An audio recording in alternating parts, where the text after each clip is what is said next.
Frequently on my channel, I'm told that Mary was 12 years old when 90-year-old Joseph married her. Or maybe she was 10. She keeps getting younger.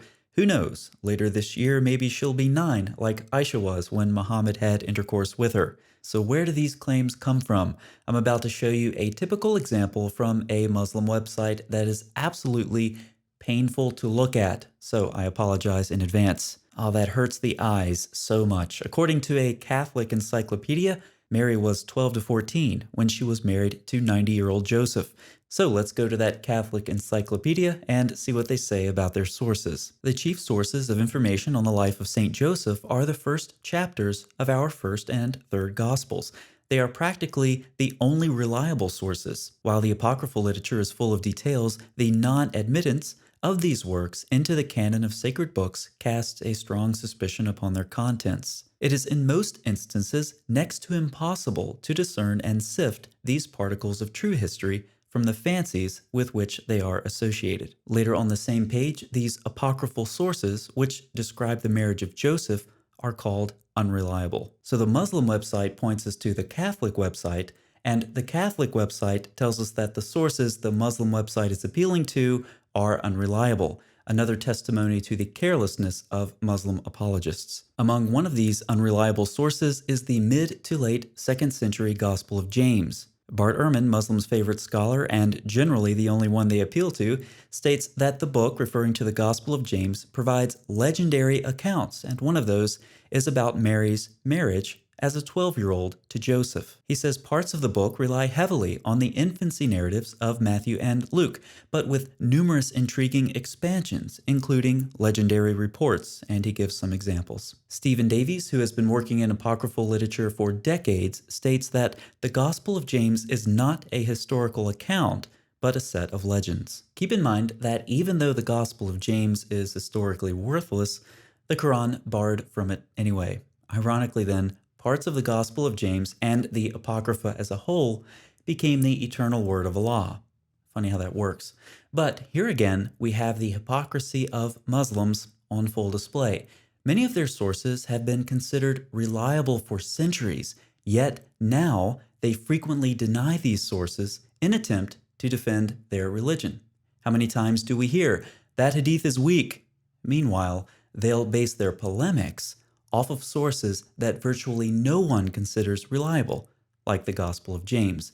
Nevertheless, let's examine this Gospel briefly. It says that Mary was 12 years old when she could no longer be allowed to stay in the temple and was taken out to find a husband.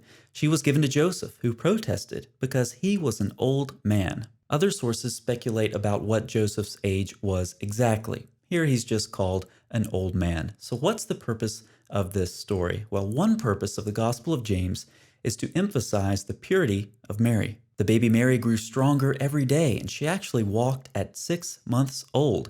She took 7 steps. How convenient. Her mother, named Anne, said, "You will not walk on the ground again until you walk in the temple of the Lord." Her mother made her bedroom a sacred place and forbade anything common or ritually unclean to come near it. She invited several pure women of Israelite heritage to help raise Mary. So she walks at a mere 6 months old, and then her feet don't touch the ground again until she's in the temple. That's how clean baby Mary is. Her feet don't even get dirty. She's raised by pure women and taken to the temple later on. But when she's about 12, a problem arises. As she nears puberty, she risks defiling the temple. The chief priest gets some advice from an angel who tells him to assemble the widowers of Israel, that is, men whose wives had died.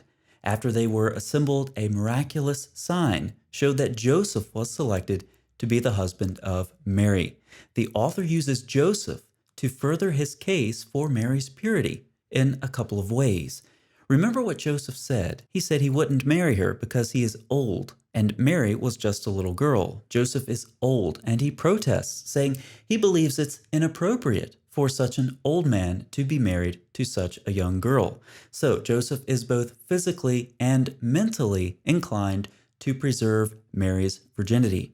Too bad that didn't occur to 50-something-year-old Muhammad, before he penetrated 9-year-old Aisha. Mary's virginity is further proven, while Joseph's lack of involvement is further emphasized. During Mary's 6th month of pregnancy, Joseph returned from his trip and discovered that the virgin had grown very visibly pregnant. He said, "I took her in as a virgin directly from the temple of God, and I have obviously failed to preserve her virginity. Who deceived me? Who did this wicked thing in my house, seducing and defiling the virgin?"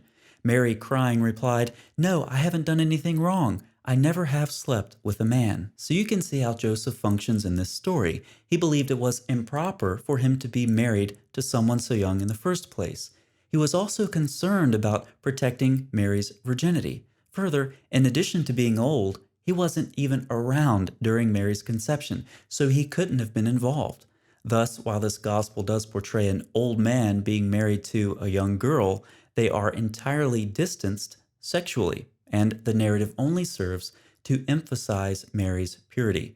This apocryphal story of Joseph and Mary is a stark contrast to Muhammad and Aisha for numerous reasons, not the least of which is that Joseph, unlike Muhammad, knew that an old man shouldn't sleep with a young girl. Now let's see what the Bible says about Mary. First, she is capable of traveling. In those days, Mary arose and went with haste into the hill country from Nazareth to a town in Judah, and she entered the house of Zechariah and greeted Elizabeth. Here's the approximate route and destination. The trip was about 100 miles and would have taken about 3 to 4 days. Not bad for a 12-year-old. While with Elizabeth, she sang her song of praise.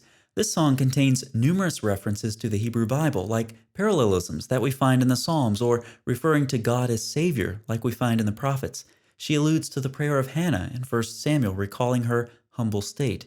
In describing her blessings, she recalls Leah's blessing in Genesis 20. She recalls God's might and the great things he had done, as well as his holy name and mercy. More echoes of the Psalms, prophets, and Torah. The mighty arm of God is used frequently in the Exodus account as well as the prophets. We even have a reference to the servant of Isaiah's prophecies. Numerous Old Testament allusions can be found in just about every line of each verse. Once again, not too bad for a 12-year-old. So, what can we say from the Bible itself, the earliest and most reliable source? Well, Mary is very similar to Rebecca, discussed in a previous video. No specific age is given, but Mary is portrayed as a mature, capable, independent woman. There is nothing in the Bible that suggests impropriety.